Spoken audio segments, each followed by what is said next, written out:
başladı. Podcast with GDK diye men podcast'ım vepa.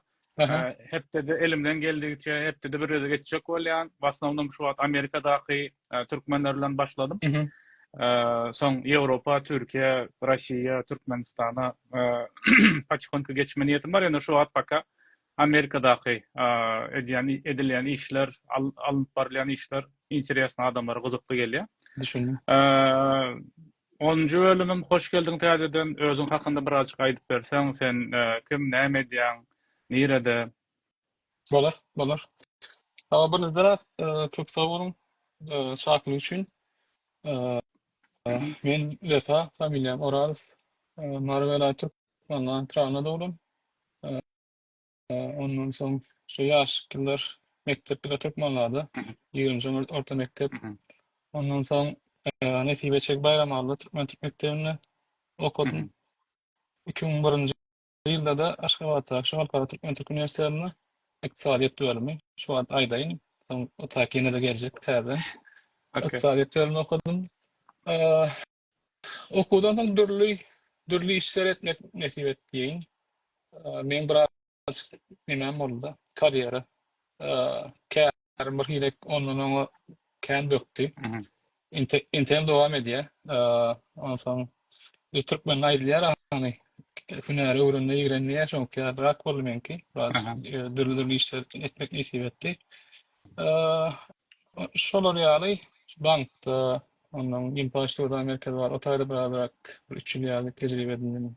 Ondan iň soňky Türkmen soňky döwürlerinde şu telekeçilik, ondan bir firma esaslanıp anırda şolar ýaly işler etdik.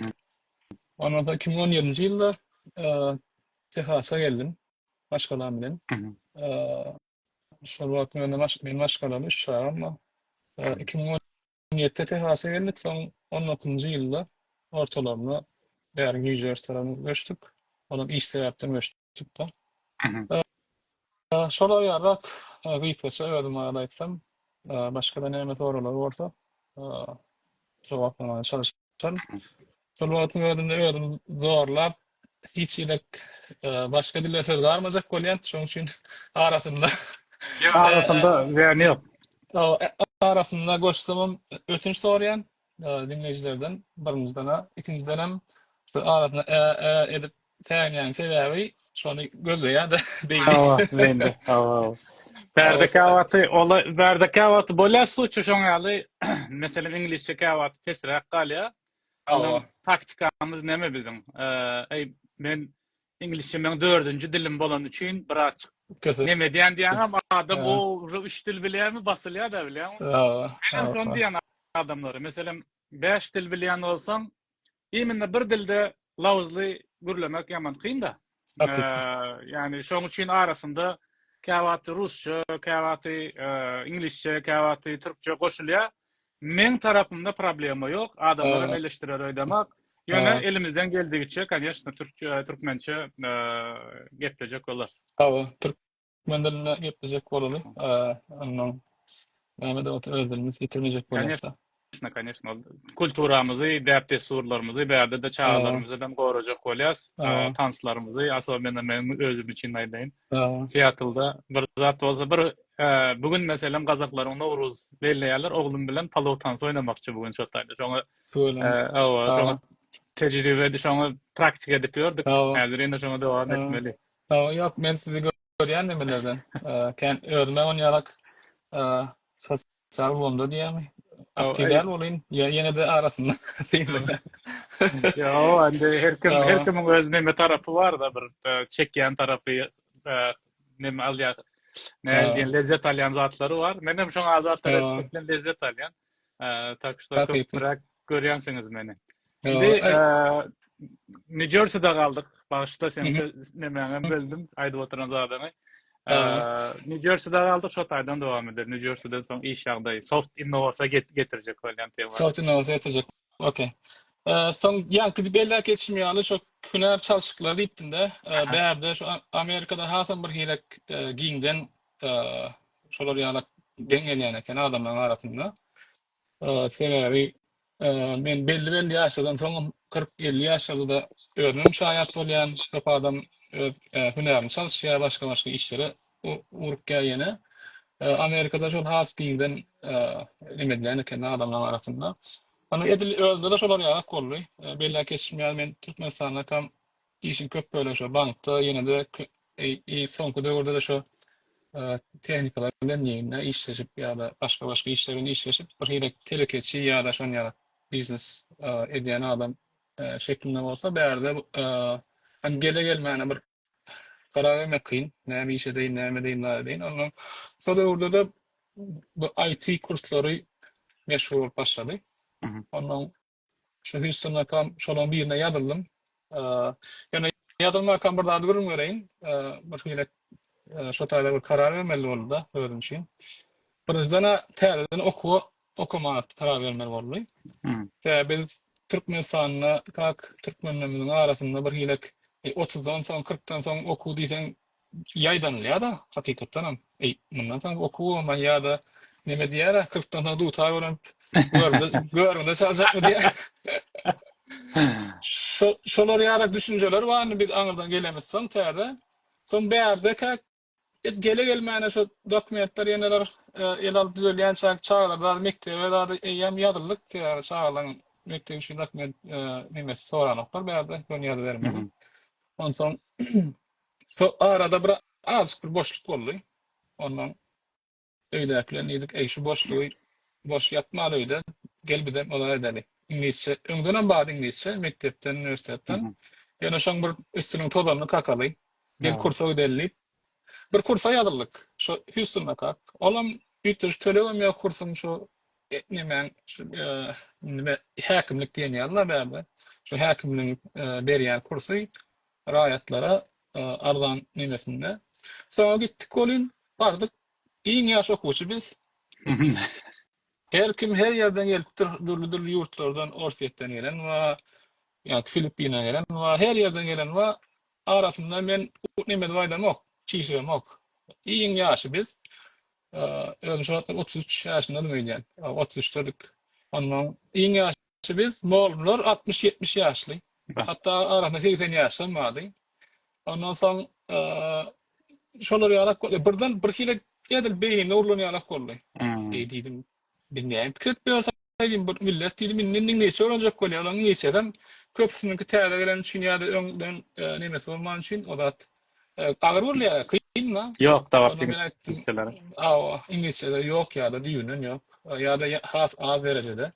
Ona men aýtdym, ol bir hil pikir şo wagt moment nimetdi. Eýem rosy göçdüm görýän. Şo wagt destine poduldy. Moment. Ondan Aha. ýa destine şo pikir gitti. Soň aýtdym, boldy düşünüp diýdim, onu oka bermeli kenek, bir ýalňyş pikir edýän eken diýip şo wagt täzeden oku 10 muny öwrenmäne ýoluň baryny düşündüm. Aýyny bir gelek döwre geldikde durman okamaly, durman öwrenmeli, täze günler ýene ýa-da belläkleşdiňiz AI diýäňiz, AI gitdigiçe işler bir gelek robotlaryň eline, ýa-ni AI'nyň odadyna emeli aklyň nimesine düşüp barýar, ýitip barýar köp işler. Soň üçin bundan beýle adamlar eger hakykatdan bir dünýä derejesinde bir adam boljak bolsaň, ýene boljak bolsaň, hökman bir ýanyň bilen ýa-ni diýäne 4 dil, 5 dil, 3 dil diýäne. Hı hı. Edil şolara daş dil öwrenişimiz ýa-da hökman bir sana kompýuter programy dili öwrenämeli. Bu başga ýol ýok. Siz doktor bolun, ýa-ni adwokat bolun, näme bolsaňyz bolsaňyz, mallum bolsaňyz, Hı hı. kim bolsaňyz bolaýyn, hökman siz nimede Amerika bolsun ýa dünýä başga ýurtlar bolsun, ösen döwletlerde özüňiz eger bir hakyky kariýer edinjek bolsaňyz, kariýer edinenden soň şonu ösdürmäge dowam etdirjek bolsaňyz, şonu hökman bilmeli. Mesela şu wagt New Jersey'de bäzi iň uly investisiýony neme firma Hı hı. Prudential diýär. Hı hı. Ýalňyşmydan 1,5 trillion nimesi O. var asset. Ulla Solar konak. kän dürli ýurtlardan işleşýär. Japoniýa diýdi, Angliýa, Dubai, ýene kän Taýland o taraplardan. Şu firmada görýän finansistlerim ýa-da compliance officer diýerler. Olar terjime etmek kynynga baş şartyňyz arasynda nime boluplar. Ýöne şolara çen diňläp görýän gurumda şolýan bolyn, hökman şolaryň bir tarapdan programist bolmasydym. ya da bir software developer bolmasam şolar bir tarapdan ya Python bilýär, ya R bilýär, ya ýene bolýar. Hökman bir uzy bir neme diýär däre. Ya iň bolmanyny oňa gelmesen iň merkezi Excel'i bu derejede ulanjak bolsaň şo taýda hem kar formulalar neme yani programist derejesinde bolmasa da şolary ulanyp şonu neme diýerler-de. Mesela şu günümüz bir kelek şo tarapy bar ya. Ondan şo taýda bidem pikretdik Houston'a kap şu kurslar adamlar alýa okuýarlar 6 ay 7 ay jan edýärler. Sonra bu işe girýärler. Ýa-ni işlerem gatlyk bu işlerde. Bäde şu moda 100K diýe ingilisler. So $100,000 $100,000 we üstü işler. Amerikanyň hemmesini ödünü de däl. Ya bir $100,000 Amerikada ýyllyk bolýar-da. Ortaça aýlyk däl. Ortaň hasy ýok orsunda. Korsunda hasy Hasy ýok orsunda. Onsoň şu karara geldik. Eýnenen diýdim olay deýin. Şonu ýa-da bir okaýyn. Ondan şu taýda bir dostum biri. Ýalnys şonu para atdy. Şu ýanky men diýişmä gurrun etdi. Dedi öpman adamın günümüzün döwründe modern döwürde diýerde. Häzirki döwürde öpman bir dil bilmeli. Onsoň başga türkmen başgalaryň öýüne intihada gelen wagtyň bolýar, ama ikmas aýlanýan ýene diýen kimi sorasaň şo bir dil öwrenýän ýa ýene bir daýy diýen. Öpman bir hilek IT bilen baglanşyklar köp zat. Näme iş edýänliklerine garamazdan. Hatta şuda ýamry olanmady, şu Python programy ulanyp neme diýerde. Mesela üçin bu Dell ondan ýa-ni Lenovo da firmalardan refurbished statlar bar bolýar. Şolary olar listede nätrady bolýar. Ya manual adam elülen gidip alacak bolsa onu browser'a gitmeli, ondan sonra basmaly, muňa gitmeli, soň kartyny goşmaly, töleň geçmeli, ýene bir topar neme tepkiden geçmeli. Adamlardan şoň üçin wagt alýar, ýöne ol bir kile programa ýazyp şart diýip alýar ol. İçine garaşan ok. Birinji olam alýar, soň man ardan alan üçin gowahadan bezerip ýene de satýar ýa-da arasara näme diýen bolsa satýar. Şolary ýalat göremseň diýdim, ha okey, onu diýdim, olat hökman bir IT bir tarapdan olar etmeli. Okumaly. Onsoň ýene şo wagt indi diýdim ya ýanky sowdadan ýa-da biznesden gelen üçin bir ýene de 9 ýaş işe ýene gelmek kynmış ya adama. Onu bilemok kemmekşi bilmän biler bolýan ýany edilýärdiň içine şol bir açyk karar vermek kyn boldy. Ondan şu wagt aýtdym. Bolýar diýdim şu wagt başga bir neme ýok. Näme diýin? Başga ortlar variant diýär. Option. Option ýok ýa-da başga bir ýol ýok diýin. Suwatlyça görnýän, aňsat görnýän. Gel şuňa gideýin, men hem şo karar berdim. Ýani kilişme 6-7 ay okuduk, oturduk. Ondan soň ýalnys 3 tane iş teklifi aldym. Biri Boston'dan, biri New York'tan, ama biri Austin'dan. Texas'tan çykmaly diýip pikir edýärdik. Texas bir hilek hem arlançyrak hem jaýlar ýeneler täze gurulan soň bir hilek neme de oňoýlyrak. Ýöne şonda da New York'taky iş teklifi Amerika iň uly bankyndan, JP Morgan Chase'den boldy. Hemen full time diýerler bärde, full time iş bolan üçin Türkmençe full time nemesi ýok, kontraktniklerle aslında bar neme diýerler, aklanma diýerler. Sen ýalnys şu aklanma bolan üçin kontraktniklerle olam orçada ýani.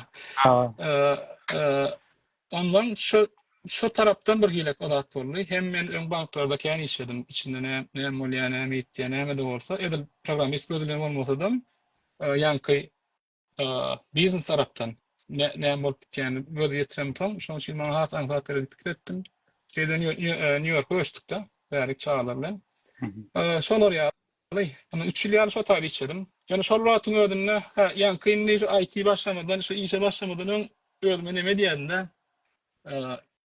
şo karar berende ödüldüm bilen gürleşýär. Men diýdim, gel diýdim, olay deli, şu IT industriýa gireýin. Belki bir zatlar çykar, tewdarlaryň hem işe olat bolýar-da, töwerek taşynda bolup geçýän zatlary şeýle düşünýän. Bir meselen tapýan günümizden uzağa gitmek gerek gel. Töwerende bolup geçýän bir problem var. Meselen tapýanda şoňa çözüp tapýan, şo söýgüden tapýan. Aslında bar biznesin nemeti şol. So bir problemany tapýan olam diňe saňa däl, näçe köp adama registr bolsa şonça gowy. Ona şo Mümkinçilik da. awa. Mümkinçilik. Awa. Mümkinçilik däl, mümkinçilik. Tapaňda ondan diýdim, han şo IT içine de girende belki bir zatlar çykar. Bilip bolmaýar-da. Awa. Ondan diýdim, o da edeli. Han şo taý başlaly, soň görbersi, şo pikirlen bir gelek şo biznesy goýasyn gelmeýärdi. Ondan diýdim, o da edeli. IT Information Technology. Dole ya adı näme? IT Information Technology Türkmence ursaň sanlaýyn teknologiýamy, şonu bilatmy? Men ýagdaýym gowy däl, şoň üçin maňa sorama. Aýyn IT diýeniň aňsat bolýardy, şolar ýaly. Onsoň näme diýip barýardym? Şo geçdiginde umumyň, ondan ýa-ni düşünjem edil bankda işläp ýörkem şonu ýalak boldy. Edil düşünjüm ýaly boldy. İşe başladyk, bir 30-dan köprek topar vardı. Biz marketing teknoloji bölümüne başladım. JP Morgan Chase'in değişmeyen Amerika iň uly banky günlük bir 50 milyon euroluk nimesi var, ulanıcısı var. So, Chase.com ya da Chase Mobile ya da mobil nimesi prilajenye, application. Ondan şonu ulanyanlar günlük aktif 50 milyon nimesi var da, user var da, ulanıcısı var. Ona bir şu toparımız neme diýdi. So, ulanıcılar Chase.com'a gelenine ya da mobile'a gelenine şolara nähine reklam örkünmeli. Bu reklamlar random bolmalymy? Değişmýärli ýöne gawat gelen bir zatmy? Ya da mysal üçin gulmet geldi. Gulmediň şu nemeleri bar. Gydyklanýan mysal üçin gulmediň aýdal eline Chase Sapphire kardy bar. Şeýle aýdaly. Yine de sana Chase Sapphire kartı reklam etmek manysy bolýar-da. Yani sen elinde bar eýem. Ona gülmede gel biz Flex kartı reklam edeli. Gel biz başka bir prodüksiýany reklam edeli. Şolar ýalak bir neme bardy. Onun decision engine diýär, marketing decision engine karar berýän neme? Engine olsa motor bolýar, karar berýän. Awa. Şo karar berýär. Kim gelenler şu 50 milyon ýanky ulanjyny alýar, ýa-da ondan köpem bolsa, ondan soň ulanjynyň her biriniň nemeleri bolýar, attributlary bolýar. Attribut diýmizde häsiýet diýen. Şu attributlar boýunça häsiýetleri öwrenýärse, mysal 100 tane attribut, mysal üçin aýdaly teň elindeki Chase Sapphire kartyň bolmanyň bir eýen bir attribut. Chase Sapphire bar ýa-da ýok, ýa ýene burada. Bizde checking account bar, ýa-da bizde ýene burada bar ýok. Öň planda da neme bildirdi, gyzyklama bildirdi. Şolar ýaly orta bir attribut, şu attribut esasynda da karar berýäs. Ona okey, gulmet geldi, ona diýmek muňa geçen taparan Chase Sapphire sonra dön beripmedi, bu ýerek şonu ýene neme del, hödredeli, ýene orada, şolar ýaly. Gyzykly proýekti men 3 ýyl işledim Hatayda. Ondan son başlayan döwürlemde bir toparmyzy bilen treninge goýdular. Ondan ýanky şo marketing proýekti Pega Systems product var, platformu var.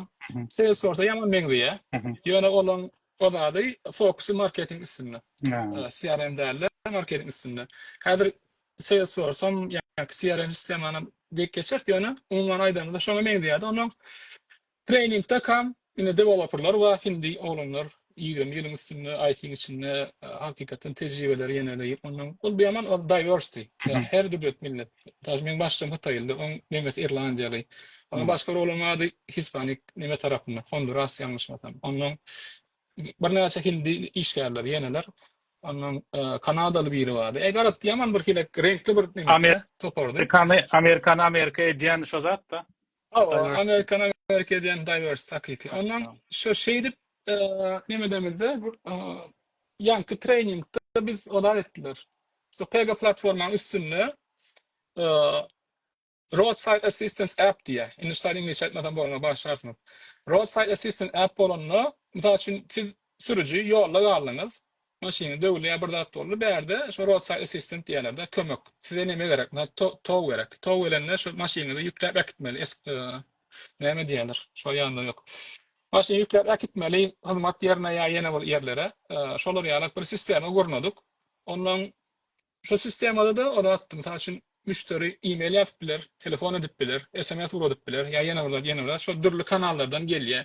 Ondan kanallar gelenler yankı step by step diye, adım proses neme diye devam ettir. Mesela şu müşteri geldi bir de şunu yani şu kanaldan geldi. Ondan sonra indiki adım geçti. Ondan sonra indiki. Ondan adımdan aşağına uladımdan aşağına bölük nemeler yerine getirmeli dağıttılar. Garat şu anda biz bir iki hepsini adatı içinde vurduktan sonra training içinde. Ondan Training içinde. training içinde o. Mual Mevra diye şu firmadan gelen bir yankı specialist. Öwre diye bilim o tayda aday diyes. Yankın gorno yat yene diyes. Onun şolar yalan. So men aytdım edil menem öň ýany şu coding Java öwrenip onu öwrenip bunu öwrenip işe ýerinden bir toparda öwrenip. No. Ona bunu gördüm bir kiýan ansat. Ýöne nemänim o da dalýan.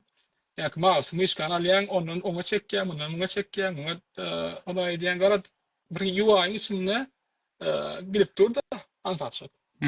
Asa men ýa-da Anil vardy. Häzirem gatnaşýarym Anil diýen nädýär?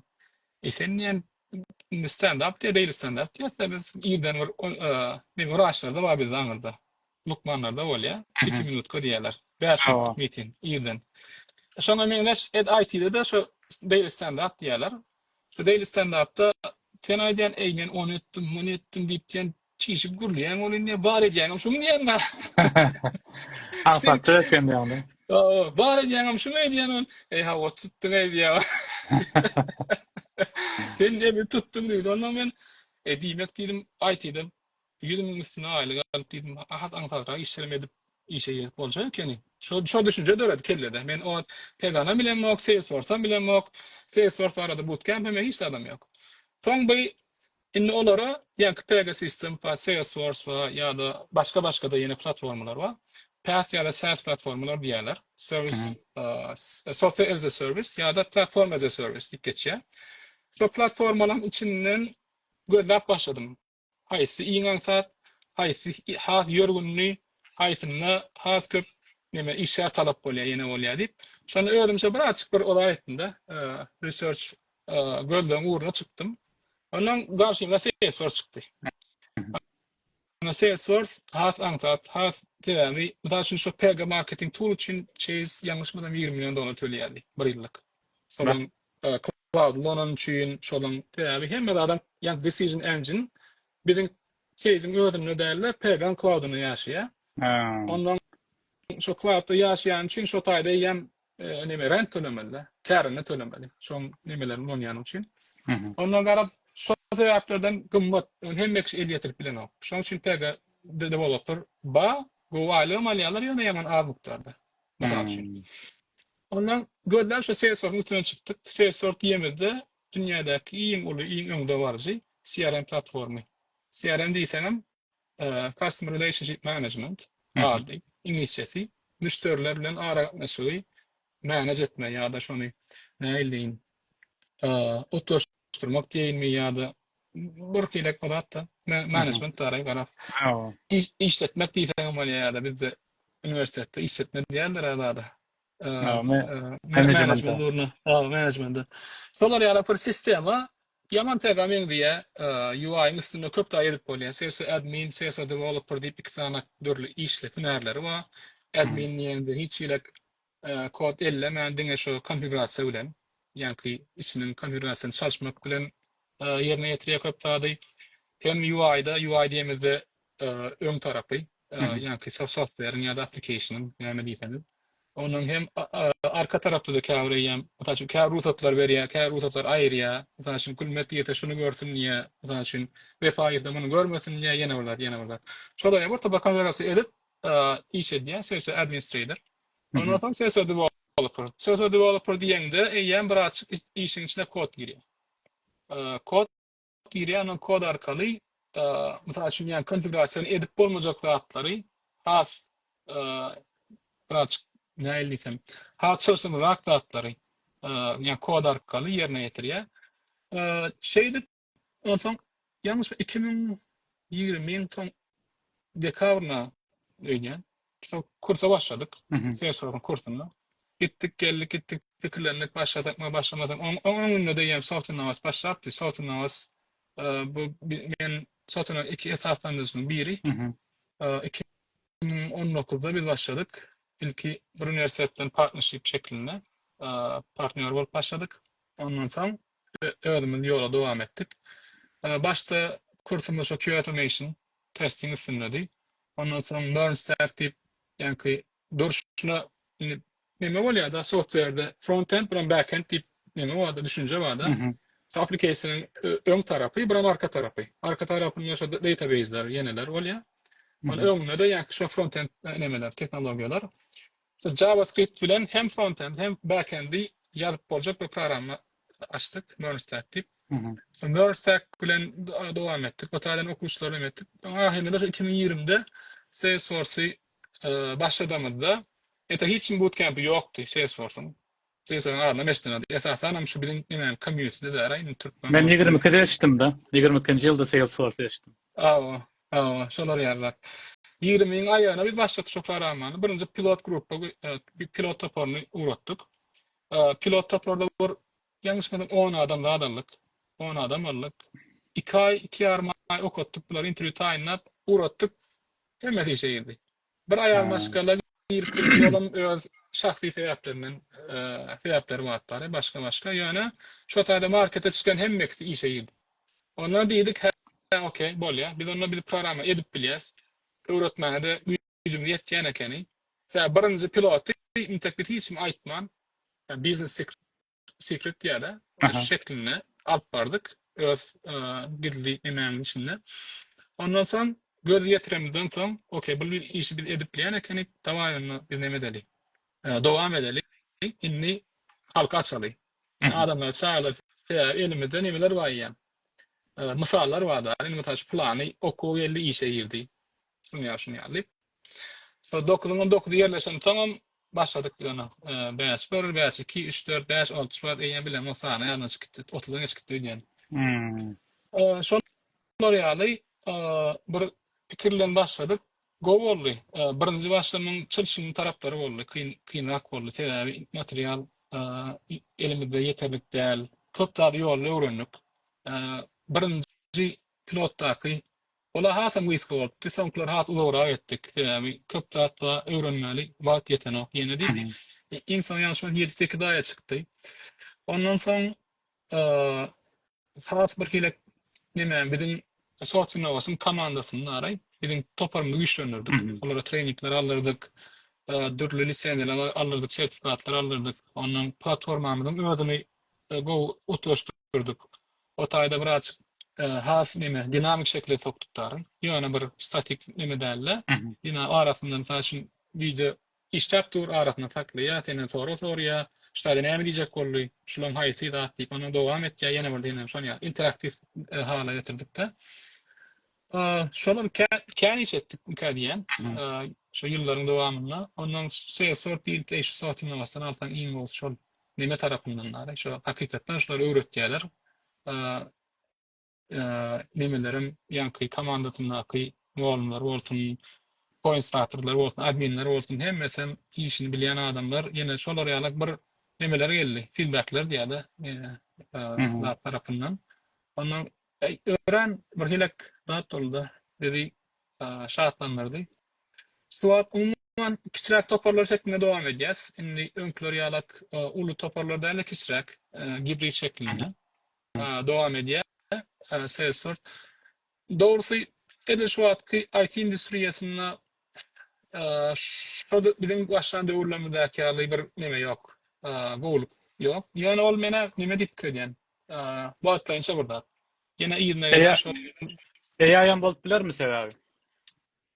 AI'm aslında AI'm go soru. AI'm bol bir manada bol bilir. Yani men AI'm IT işlerini ağırlıkça değerli köpürtçüğünü köpürdür Ha. dip köden yani. Ondan yanında. Şu an anlayan sebebi AI'nin hem taşı Salesforce hem AI onu başladı. Agent Force bilen Hı hı. içindeki nemeleri. Mesela için edil şu nemeden misal vereyim de şu öz firmamızdan eğer informasiya tonlarca informasiya var.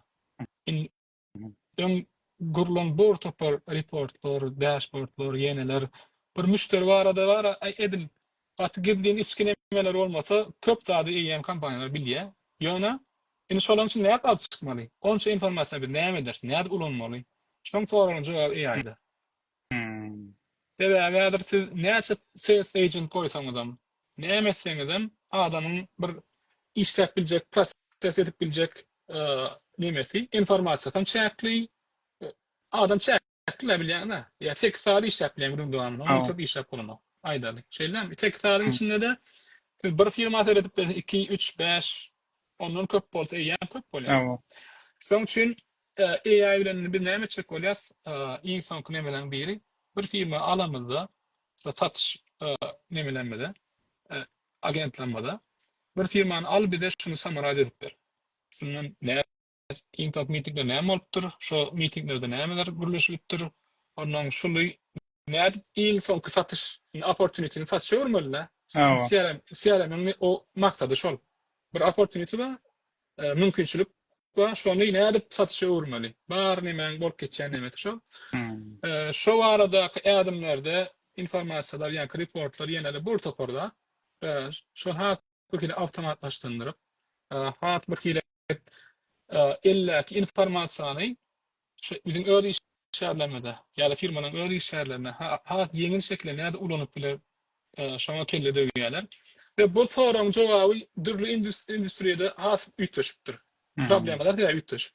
Her kimin finansda bir hile problemi var, başkalarda bir hile problemler var. Ve bulan her birinin içinde AI'nin arkaly has awtomatlaşan, has tiýleşen şolar ýaly bir derejeye geler. AI'nin belli işler iter. O arada görünmüyor. Yani umuman IT derejesinde AI yani şunu taşı kavli ipele itip biler. Onun yerine aydaly şu täze dören ipelen biri prompt builder mysal üçin. Prompt builder bundan bir näçeleň ýokdy.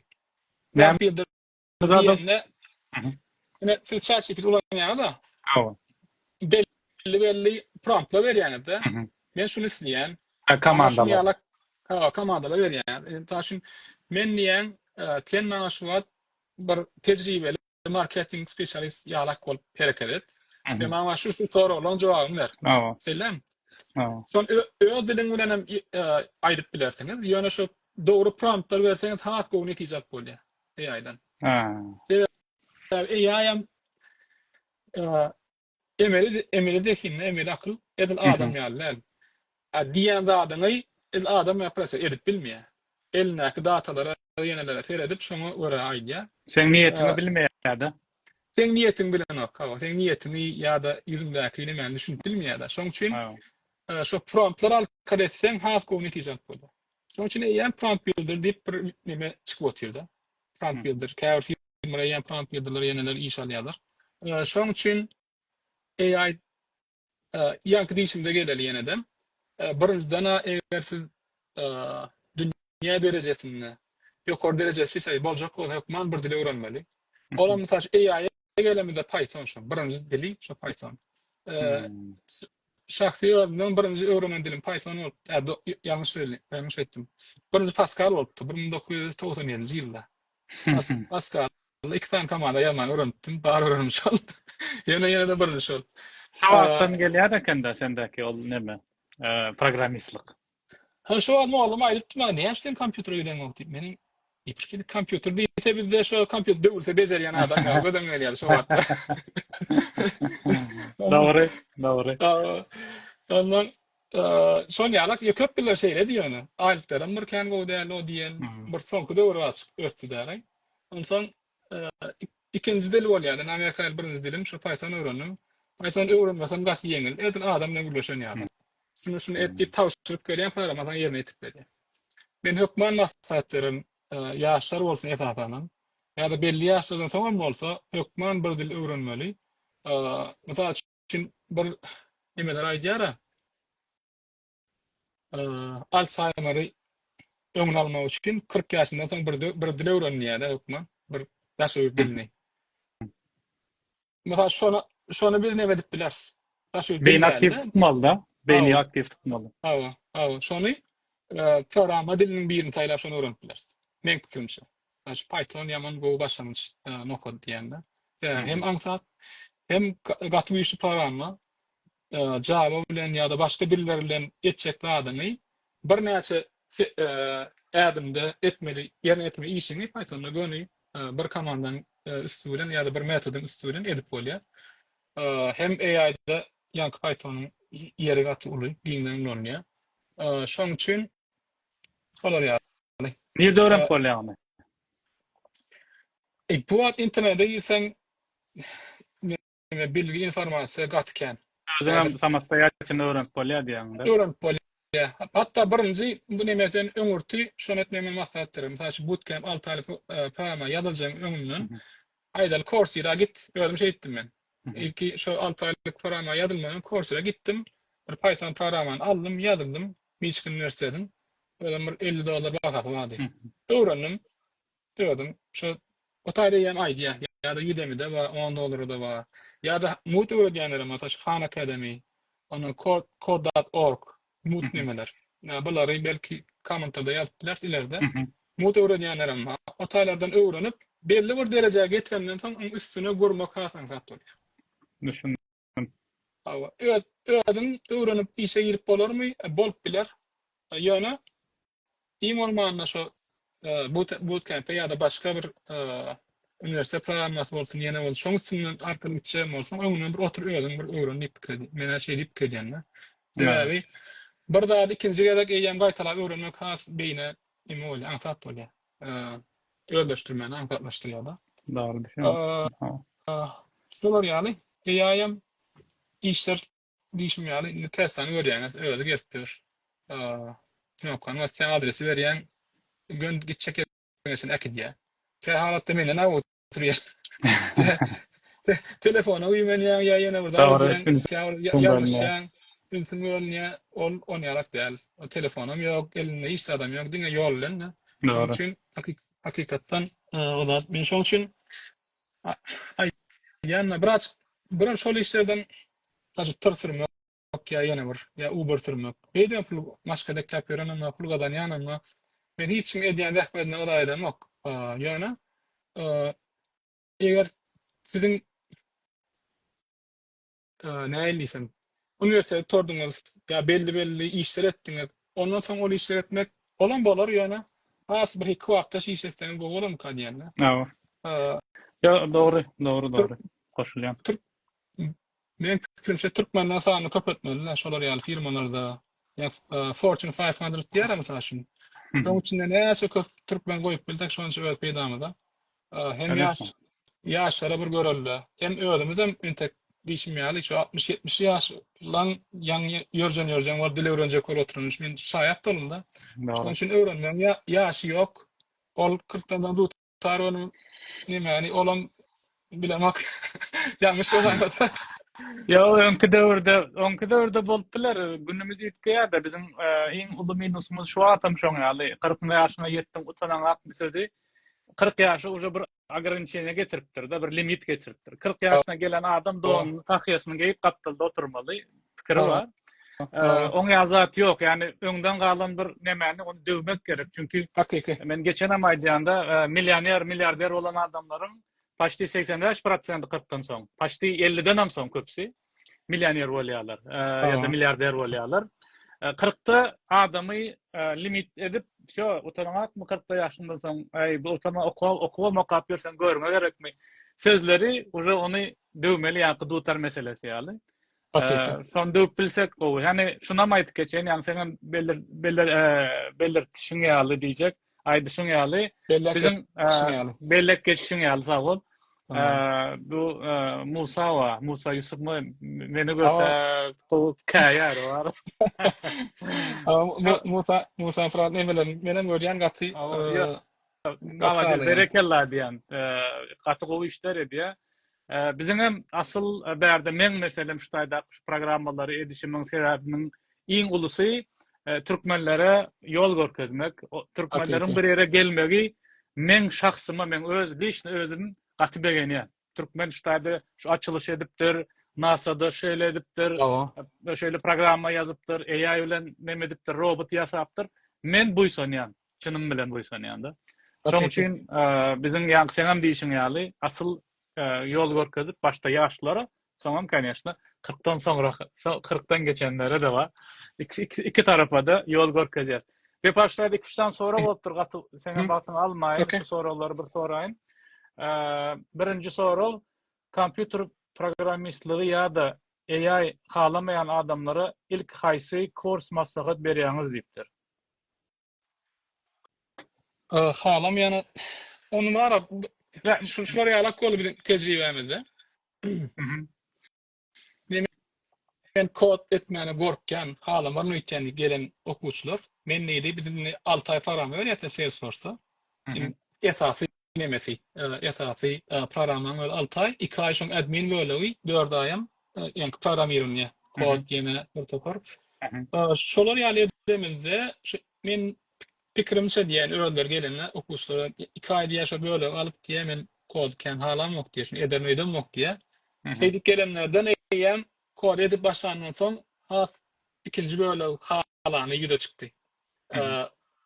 Ondan bir bilem ýok. Intek ellek görmäsem näde biljeğim şeýle. Awa. Aýdal bir tagamma Taylandda gaty ady belli tagam we belki süýüş tagamdyr ýöne bilemem men näil tagam edýän. Şonu ilk görmesem ýa dadyk görmesem oňa bir nimet bolmaýar. Şoň üçin men pikirim eger problema mesele çözmäni. Mesele çözme biraz argomanyýasy ma bizde problema çözmäni halyan adamlar kodu okman çözmäni halarlar. Ýa-ni tejribede şeýle bir problem bolýar, şu kodalyga çözýän ýygynyň bir neme bolýar, adrenalin diýilmi? Ýa bir garmon berýär beýni. Awa. Şondan gelen bir hilek bir zat bolýar da. İngilizce joy diýär. Joy, awa. Şon ýalak bir zat dörýär. Şoň üçin kod mene köp adam halarym kalyp kelýän. Köp adam neme bolmanlar, analitik zehir bolmanlar, analitika. Şol bir açyk neme edip biler. Kötäpler ýöne terim kodlamagam dürlü bolýar. Misal üçin aňsat bir Python programany bilmek onu hem için başarar mümkinse. Sizde Python dilini täzeden ýazýan adam ýok. Oraya hem ýazypdyr. Şonu ulanmany başarynda. Ona ýa birleri ýazypdyr, adam etdir programa ýa işläpdir. Ya da size saçı tutuş aydalını Chase diýildi. Chase Bank'ın tutuş sistematyny täzeden ýazdy. Low latency code diýerler ama C++ bilen ýazylýar. Aýlyklar 750 000, 1 milyon, 1,5 milyon dolar üçin bar. Ba. Ýyllyk O derece gelirler. yıllık hava. Aylık diyen başsa yıllık derecede şu low latency code C# neme C++ yazılan programlar şona bar ya. O täze ya massive neme bolýar dary. Yani 50 milyon klientin hemmeti bir wagt gelenler şona teň çözüm tapmaly. Yani bizim 6-7 ay tekrar berip okup barıp işleyenler 100 milyon, 150 milyon, 200 milyon şolar ýaly işlerler. O taýdaklara ýa ütdeşik. Sonra diýjek bolýan kodlaman sizde İngilizce rocket science denilýär. Sonra biz rocket science bölümini etdirem yok. Esasen Salesforce ýalaklar no code less code platforma diýerler. Hiç kodsuz ya da alt koddan yani application oda etmek yasamak diýeyim. Türkmen çaýlarynda. O taýda eýem has aňsat bir hilek. Has aňsat gelýär. Şoň üçin diýişim ýaly ýani belli bir derece bir kodun başyna barmalar. Mesela şimdi edil geçen ýapdy men gülüşüm bir taýla bolan. Berde Ağdasar'da görüştüm. Musulman olupdur berde. Bir ýyl boldy diýär. Musulman boldum diýe. Ýaş olan Amerika üniversitesi olan, taýla olan. Sonra gurunda şu olanda compliance officer ol. Mektep üniversite berde turupdur, finans gurum turupdur. Ýöne de programa ýazýar. Ýanky ýaly sumur düýpleýär ýa-da ýok, ýalanok ýöne belli etmeli işlerini, Excel'de bir datlar etmeli, datany ondan ona çekmeli ýene. Şonu käbir nemelerini, tasklerini, tawşyrıklaryny ýene türkmençe tawşyrıklaryny awtomatlaşdyrmak üçin programa ýazýar şolam ödüçe. Ve in häzir şol şu wagtdan bilýänler, şu kariyera dowam edenler ýanky olanyň geljegi hat bolýar. Täbi, misal üçin ol awtomatlaşdyryp 10 firma feredýän bolsa, bunyň dowamynda 50 nefseň 5 edersin belki. Şeýlemi? Ýa-da misal üçin. Şoň üçin bir hilek bilemek soralar bar misal üçin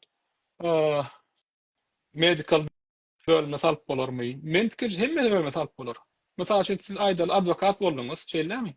Lisenziýa ýa-da hemme zadyňyzda bir üýtgeç mesele geldi. Şo wagt AI ulanyp soňra promptlar bilen bir çözüm tapmagy tap bolýar. Şo giden ensiklopediýa döwründen şeýlemi? Soň üçin bir hili günümizde salmaly. İň bolmanda şonu programlary edip bilmesegem, ýa promptlar arkaly rahat bu derecede şu ChatGPT ýa başga nemeleri AI modely ulanmany başarmaly, iň bolmany. Ve hukman da Doğru. oda etmeli. Edil ödüm ama doğruym aýdyn. E-mail ýazýan adam şonu ulanýar. Doğru. Ýöne koýdat e-mail ýazmak, mesela şu geçen bir başga bir topordan bir iş bitirip berdi bizim komandamyz üçin. Database upgrade etdik de proýektimizde. So proýektde indi şonu bir İngilizce bilýär diýsegem, biz bäde native speaker der ýa-da native speaker bolaýan adam siz bir go derecede ýa strukturatyny, ýenetini yerleşdirip şonu uratmak bir başga da AI üstünden öz pikirini berýär, şoňa görä ýazyp berýär. Selam, şoň üçin AI hukman ýene ulanmaly. Ulanmaly, başarmaly. Ondan geçen bir şuňa podcast ýalyp birimle şu CEO-laryň biri aýdy, ady ýadymda däl. AI işler alarmy geljekde diýä bolyn. AI ýa-da işler azany ananamok diýä, ýöne bir zat inanýan diýä. AI ulanmaýanlaryň işini AI ulanýanlar alar diýä. Doğru. Düşünýärmi? Şoň üçin her temada mümkin mertebe AI ulanjak bolmaly. Şoň o zadynyň peýdalanmaly. YouTube'dan zaten öğrenip bolar onu.